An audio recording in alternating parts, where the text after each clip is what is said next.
have author Ben Boswell stopping by the set with a book called Confronting Whiteness. Ben, what an amazing book, but what a bold move with a disruptive country division going on right now. So tell me what inspired this.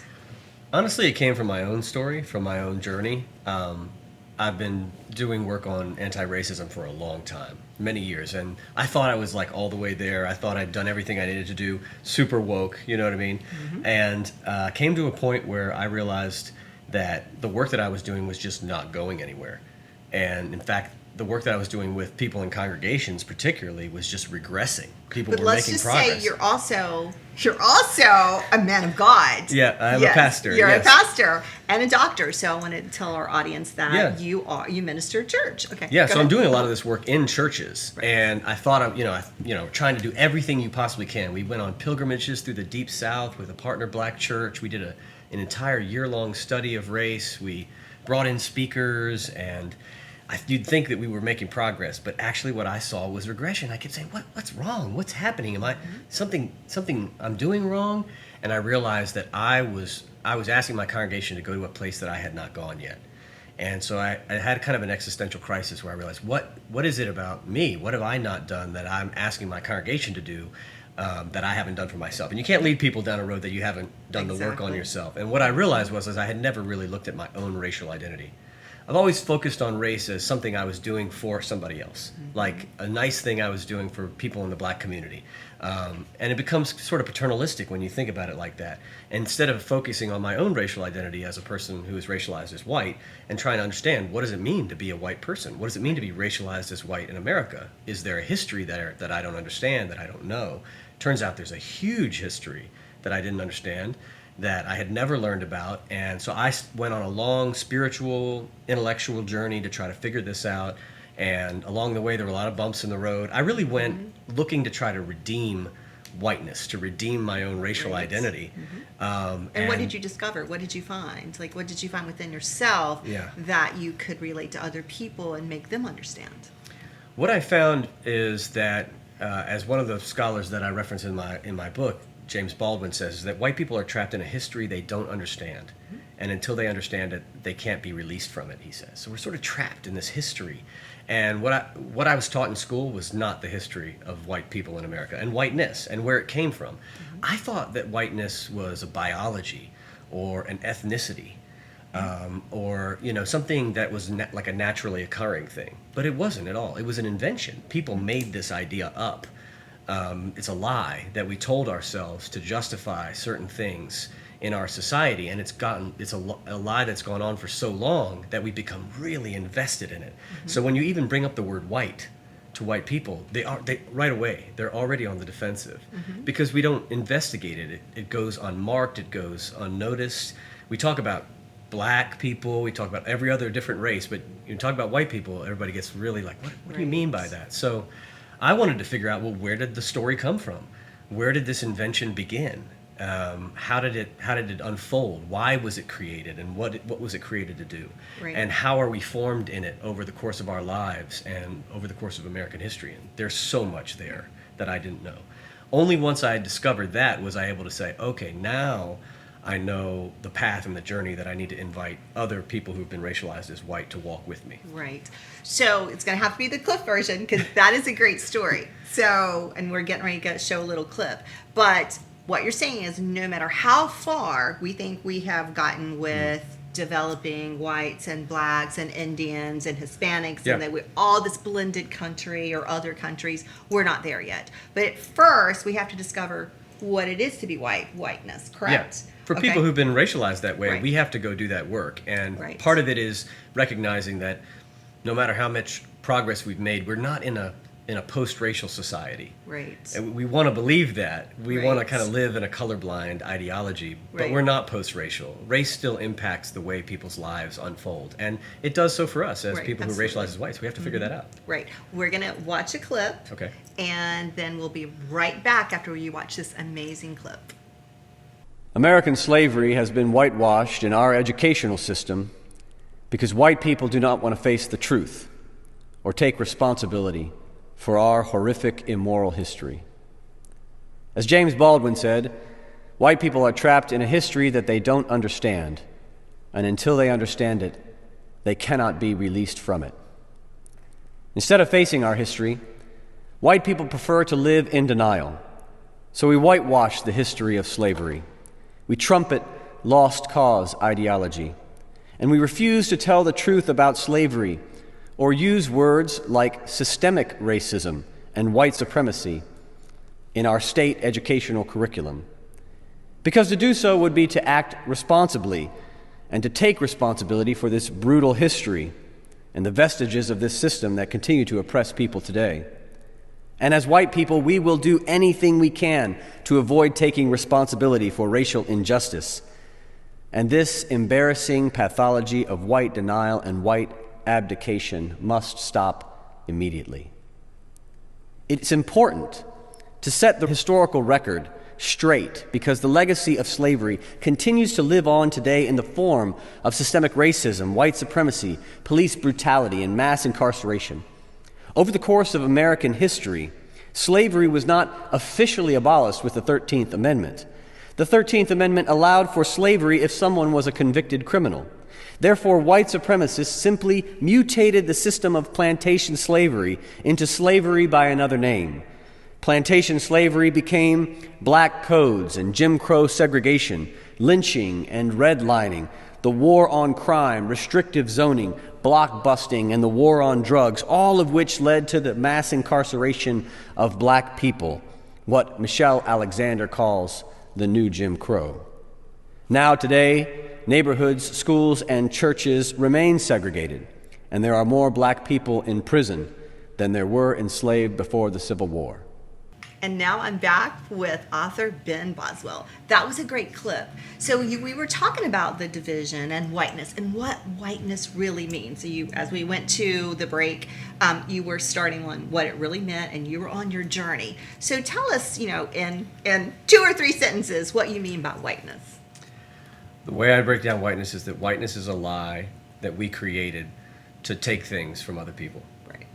Okay, so that's the basic truth. That's what truth. You're saying. That's and we've got to yes. we've got to come to grips with that. So how do we heal? Because there's so much division out there, and sometimes, people don't trust other races. Instead of what we really want is everyone, we're colorblind. We don't see color of any magnitude, but we do. Like we do. Some people, there are still a lot of racists out there. There are still forms of people. Ku Klux Klan still exists in certain cities. So how do we get past that? What is your message? Because you teach these messages and you go around the congregations and you heal people and you heal the things that break people apart. How do you bring that back, and how do we make it better as a society? We're not white, we're human. Right. Whiteness is a lie, and we need help. We can't do it alone. We have to be in small groups of people who are also racialized as white, surrounded by spiritual practices like prayer, and walk a journey together, and that's the only way we're going to get there. I love that. Sometimes the things that we do in life are laid on our heart from God. Right. And was this message just given to you that you wanted to make a difference? Because that's often what happens. God will lay a message on you and say, brother, this is what I want you to do. I want you to change this. Was this your story? It's partly that for me, but it's also because my daughter is adopted and she's black. And so she's 12 now, but when I adopted her, I didn't realize what I was doing. And now I took the responsibility of being a father of a black daughter in America at this moment really seriously. And I want to build a world where 50 years from now, the world is completely different in the way that it treats black women. Right. And so my goal is to build the future for her. And so that's amazing, because I have some other friends that had these 2 interracial kids that their parents were drug addicts, and they were in foster care most of the time. And they adopted these 2 boys, and they are going to Juilliard, and one's in LA being a ballet dancer. And they've had a world open up to them that they would have been left behind. And that's what you're doing. You're making a difference. How can other people make a difference and change, and then not see what's going on with color? And because it's hard when you have white family that adopted a child of color. Right. People don't understand it, especially when they're children, right? Well, she taught me, I think, a lot more than I've taught her.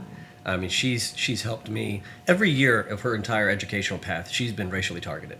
in white dominant schools that she's been in, coming home crushed from the experience of being treated differently because of her race. And I'll never have that happen to me.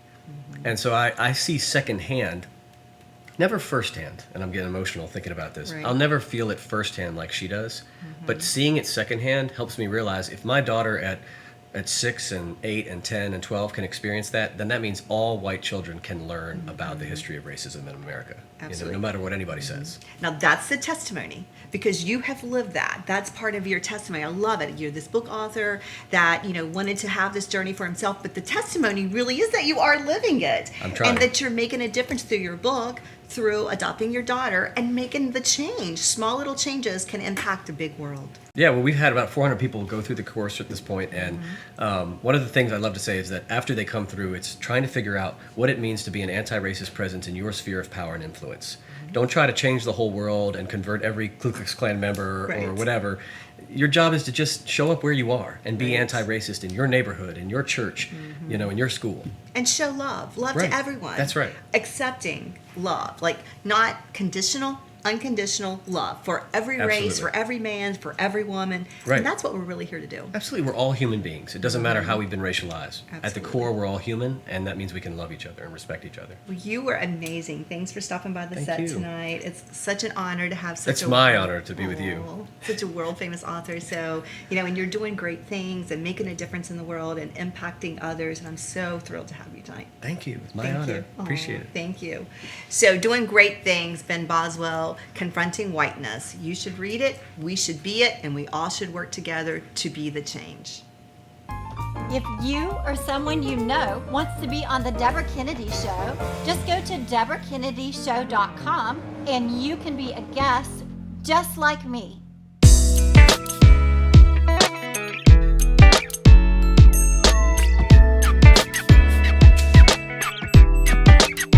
Fabulous viewers! I am here today with the Back in the Game segment. It is so popular. I get so many emails from you guys, and I love it. Truly, we are in this LOVE business together. We're all searching for the same thing. Who doesn't want to be loved? Who doesn't love the Hallmark Channel at Christmas? I do, and I know you're guilty too. So where am I in this crazy dating world? I'm in a really happy spot. I found someone that I really, really, really like, and he checks off 80% of my boxes. What about the 20? It's all about compromise. I can settle for the less 20% as long as it's something that doesn't drive me crazy. So you need to be looking for that too. The 80% that checks off as, yes, I like it. And the 20% that's like, it's okay. Nobody's perfect. I'm not perfect. You're not perfect. So love is about compromise. I'm going to say that life and love is about taking your time. It's about not settling and knowing that nobody has a crystal ball and none of us know if a relationship's going to work or not. But I say throw caution to the wind, try it, see how it works, and who knows? Perhaps you'll be pleasantly surprised like I am and find someone that really makes you happy. Well, I'm going to make you happy because I'm going to answer your viewer questions. And now for question number 1. I'm recently divorced and ready to get back into the dating world. Good for you. What do you recommend as first steps? Diana R. That is a great question, Diana. My suggestion, I'm going to say, I am not a dating expert. You clearly think I am. So I love that I can give you my suggestions. I would suggest joining a singles church group. There are lots of single people at church, and maybe if it's not even your church, other churches have singles groups. So that's something I think is a good opportunity to meet people. Start chatting more at the grocery store. Somebody's always ready for conversation, and believe me, you can get picked up more often than not at the grocery store. Even if you're not interested, it teaches you conversation skills. And also at the coffee shop, when you're standing in line at that place that we know takes 20 minutes, why not chat it up with the person in front of you or the person behind you? Also, the online dating world is on fire, but my suggestion is to find the online site that best fits your needs, because there's so many of them. So you want to match the one that you feel is a better fit for you. I'm going to say the most important thing is, and I say this every single segment, is to love yourself. Find out what makes you happy, because when you love yourself, it's easier to love others and have someone else fall in love with you. There is no rush in this dating world. There's not a time limit of when it runs out. It takes time sometimes, and multiple times often, to find that person that has the 80% that makes you happy. So Diana, that was a great, great, great question. And I wish you the best of luck. And I know you're going to get this, girl. And now for question number 2. Debra, I am starting the dating process and found a guy that I really like. Good for you. I'm very afraid of sleeping with him, as it has been so long since I have been with anyone. Please help. Katrina J. Katrina, that's a great question. Women have been married for many years or even a short amount of years. Getting comfortable with someone new is a challenge. It can be awkward at times. If you really like this guy and he really likes you, it will happen naturally. Don't stress over the situation. Enjoy the moment. He is not thinking all the things that you're thinking, and you're probably not thinking all the things. You just want to make it work together. So you're not judging each other. It should be a beautiful thing and not care about the small things. If you have feelings for your partner and he has feelings for you, it'll be magical. It'll just happen. So my suggestion is don't stress out. Enjoy the moment. It will get easier and better, I promise. And now for question number 3. Debra, I have been searching for the right girl online for 2 years now, and I'm not having any luck. Why can't I find a girl like you? Most of the girls are drama queens, and I've been accused of that often. Gold diggers, well, you're looking for the wrong girls if they're gold diggers, or not very exciting. I have a lot to offer and feel very isolated in this dating process. Any tips? Adam L. I love my male viewers out there. I love that you follow the show. I love that you're sensitive enough to sending questions. I love that. Adam, first I'm going to say, think positive thoughts. I feel like your energy was a little negative here. If you don't think you're going to find a great girl, you're not going to find a great girl. You might have high expectations, and I'm glad you do, but like I said in my earlier question, you have to follow the 80-20 rule. 80% of the girl can be amazing, and 20% you have to be willing to overlook. There is no perfect girl out there. So my suggestion is to take a break, Adam. I feel like if you've been doing this for 2 years, you're a little stressed out and probably thinking you're never going to find the right girl. I promise you, the right girl is out there. Doesn't have to be online. I know you said that you have been doing this online. You can meet her in other areas, other ways, but do me a favor. Take a 3-month break. Just clear your head. Don't be stressed out about dating. Don't even date at all. And then re-enter with a fresh mindset. And I promise you're going to find the right girl. And if not, maybe we'll have you on the show and do a dating game and find you the right girl. So I'm going to give you 3 months, and then I want you to reach back out to me, and I'll give you a few more tips and just email me. Okay? Adam, is that a deal? Okay, I'm going to hold you to it. All right. I'm just going to say thanks for all of those DMs. All the love that you send me. We're in this together, this journey from the very beginning. You have been here for me, and I want to be here for you. Have a favor. I want you to follow me on the YouTube channel. It's the Debra Kennedy channel on YouTube, and I need you to subscribe today. Right now, I want you to hit that button. Open it up, subscribe to the Debra Kennedy Show channel. Follow me on Instagram at the Debra Kennedy Show, and on Facebook, also the Debra Kennedy Show. Much love to you. Keep those questions coming, and you will find love, as we all do. But just have patience and keep doing what you're doing. If you are in the fashion, art, or entertainment industry and would like to be a guest on The Debra Kennedy Show, just go to DebraKennedyShow.com and you could be a guest just like me. Many conversations today go to the financial instability of what's going on in the world today. Well, I have someone tonight that is going to put your thoughts at rest. The amazing Adam Leach. So excited you're here with us tonight. Thank you. I'm happy to be here. We're thrilled to have you. You come highly recommended from a host of people. Great. So Great. We're great. And what we're going to talk about tonight is the financial uncertainty of what's going on in our economy today. You are a financial advisor, and you talk about this and guide your clients on a daily basis. Our viewers, that's one of the questions we get is, how do we look at our future? What's going to happen with the market? What's going to happen with our 401ks? Should we diversify? I need you to clarify all that. Sure. Let me just go ahead and tell you exactly what's going to happen. Okay. I don't know. Yeah, exactly. But history doesn't typically repeat itself, but it rhymes. And so we take a look at what's happened in the past, and we've been here. Back in the 80s, 70s, 80s, interest rates were skyrocketing. People were just very concerned about their investments, about the cost of groceries. So we've seen it before. It's not the exact same, but we just know that great American companies will do great things for our investors. Right. So what you're saying is it's happened before. We were talking about earlier before we started taping about 2008 and the crisis of 2008 and how everyone thought that was the end of the financial world because it was crushing. It happened. The market just tanked.